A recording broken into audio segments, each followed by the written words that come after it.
Ketika anak-anak sudah mandi, membersihkan tubuhnya setelah seharian bermain di lumpur, tentunya dia tidak lagi kembali ke tempat kotor tersebut. Hal ini menjadi contoh untuk lebih cepat memahami saat kita berdosa, kemudian memohon ampun kepada Tuhan, lalu sudah diampuni. Sangat tidak tepat bila mana kembali lagi melakukan dosa. Tetapi dengan hati yang bersuka cita, karena sudah dibersihkan dari kekotoran, lalu akan berhenti melakukan dosa. Tentunya juga akan selalu belajar kepada Tuhan, melakukan hal yang baik. Tetapi perlu diingat, tidak cukup bertobat, namun hati akan diisi dengan panggilan Tuhan untuk boleh berempati bagi orang-orang lemah yang membutuhkan pertolongan. Selalu bertekad melakukan hal-hal yang baik. Selamat hari Minggu ke-20 setelah Trinitatis Bapak Ibu anak-anak kami. Biarlah kita tetap disegarkan oleh firman Tuhan pada minggu ini. Immanuel, mari kita berdoa. Damai sejahtera Allah yang melampaui segala akal akan memelihara hati dan pikiranmu dalam Kristus Yesus. Amin. Firman Tuhan di hari Minggu ini tertulis dalam Yesaya 1 ayat 16-20. Basuhlah, bersihkanlah dirimu, jauhkanlah perbuatan-perbuatanmu yang jahat dari depan mataku. Berhentilah berbuat jahat, belajarlah berbuat baik, usahakanlah keadilan, kendalikan orang kejam, belalah hak anak-anak yatim, perjuangkanlah perkara janda-janda. Marilah, baiklah kita berperkara firman Tuhan. Sekalipun dosamu merah seperti kermiji, akan menjadi putih seperti salju. Sekalipun berwarna merah seperti kain kesumba, akan menjadi putih seperti bulu domba. Jika kamu menurut dan mau mendengar, maka kamu akan memakan hasil baik dari negeri itu. Tetapi jika kamu melawan dan memberontak, maka kamu akan dimakan oleh pedang. Sungguh Tuhan yang mengucapkannya. Belajar berbuat baik, namun sekaligus dengan perubahan diri, dengan berhenti berbuat jahat. Ketika ibadah sudah begitu baik, ritual yang sudah penuh, namun tidak berdampak kepada sikap hidup, hubungan dengan sesama, maka sangat perlu menyesuaikan diri sebagaimana baiknya ibadah nampak nyata di dalam tindakan perbuatan baik. Di setiap ibadah, kebersamaan dengan Tuhan tentu membawa dampak yang benar kepada hati, pikiran, sikap hidup. Ibadah yang keluar dari diri kepada Tuhan tentu selaras dengan tindakan kita kepada sesama. Di dalam komunitas yang berlaku tidak benar, ternyata bukan hanya pertobatan yang sangat perlu, namun melebihi itu, yakni memperbaiki sistem yang sudah bobrok dengan mulai selalu berpihak bagi orang lemah yang tidak diperlakukan adil. Jangan kita hanya peduli dengan diri kita sendiri, namun kita dipanggil juga berbuat baik kepada sesama. Kita ditebus milik Allah, hidup memuliakan Allah di dalam segala perbuatan kita. Basuhlah, bersihkanlah dirimu sebagai syarat untuk mendapat pengampunan. Jauhkanlah perbuatan-perbuatanmu yang jahat dari depan mataku. Berhentilah berbuat jahat. Ternyata orang yang hidup dalam kekotoran di hadapan Tuhan perlu dibasuh, dibersihkan, lalu menjauhkan diri dari hal yang jahat. Begitulah seseorang yang berpaling kepada Tuhan, mempunyai keseriusan untuk berubah. Kita telah dibasuh oleh darah Kristus Yesus. Hal yang indah dengan firman Tuhan, sekalipun dosamu merah seperti kermiji, akan menjadi putih seperti salju. Sekalipun berwarna merah seperti kain kesumba, akan menjadi putih seperti bulu domba. Sang Nabi sedang menggambarkan pewarna merah terang yang diperoleh dari telur-telur seekor serangga kecil. Kain-kain biasanya dicelup 2 kali ke dalam pewarna itu agar warna merahnya tidak berubah. Baik hujan ataupun pencucian tidak akan membuat warna itu luntur. Seperti itulah dosa. Tidak ada upaya manusia yang dapat menghapusnya. Dosa manusia sudah sedemikian berakar dalam hatinya. Satu-satunya cara untuk mengubah dosa menjadi putih seperti salju adalah dengan kekuatan Allah.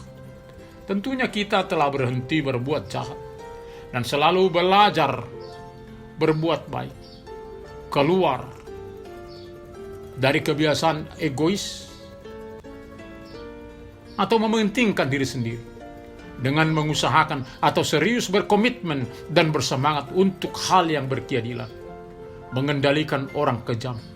Jadi tidak berdiam diri, jalan aman, membela hak-hak anak yatim, memperjuangkan perkara janda-janda.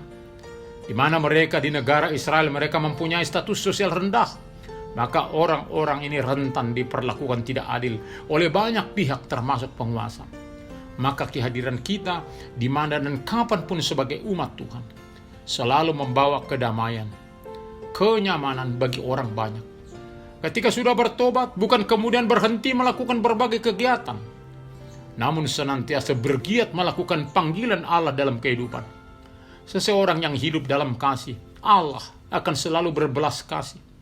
Belajar berbuat baik, tentunya akan selalu bertanya sebagaimana nyanyian persembahan.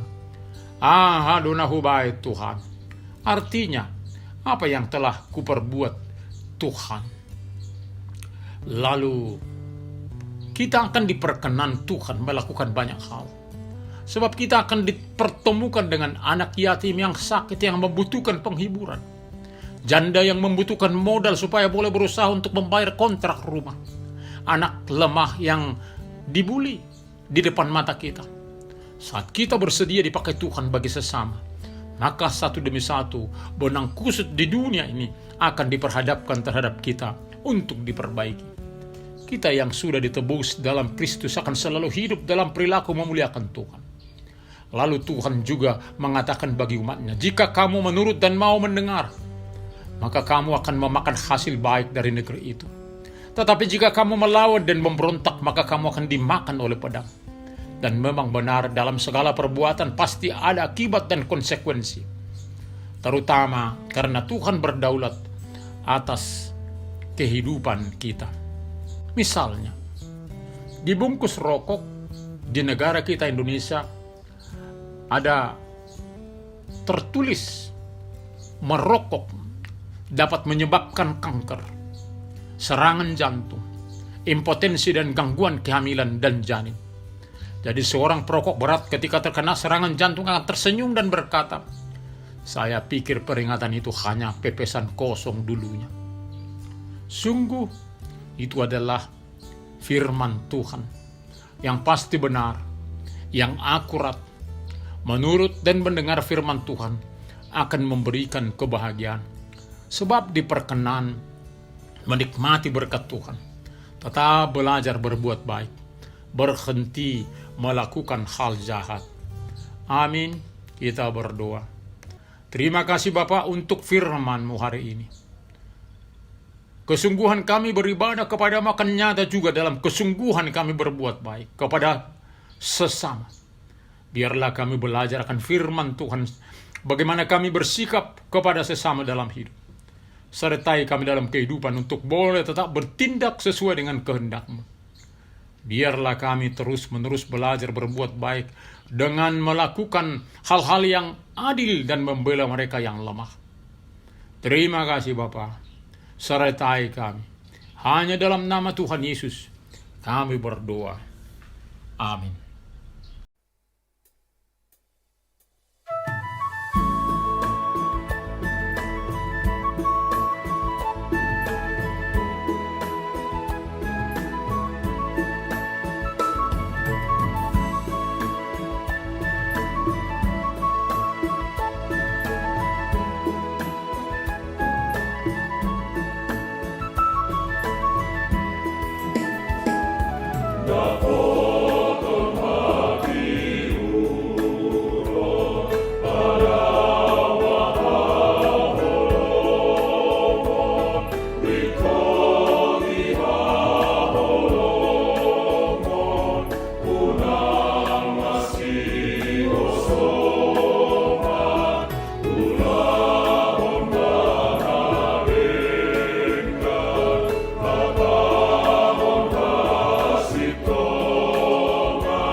Terimalah berkat Tuhan. Tuhan memberkati engkau dan melindungi engkau. Tuhan menyinari wajahnya kepada engkau dan memberi engkau kasih karunia. Tuhan menghadapkan wajahnya kepadamu dan memberi engkau damai sejahtera. Amin.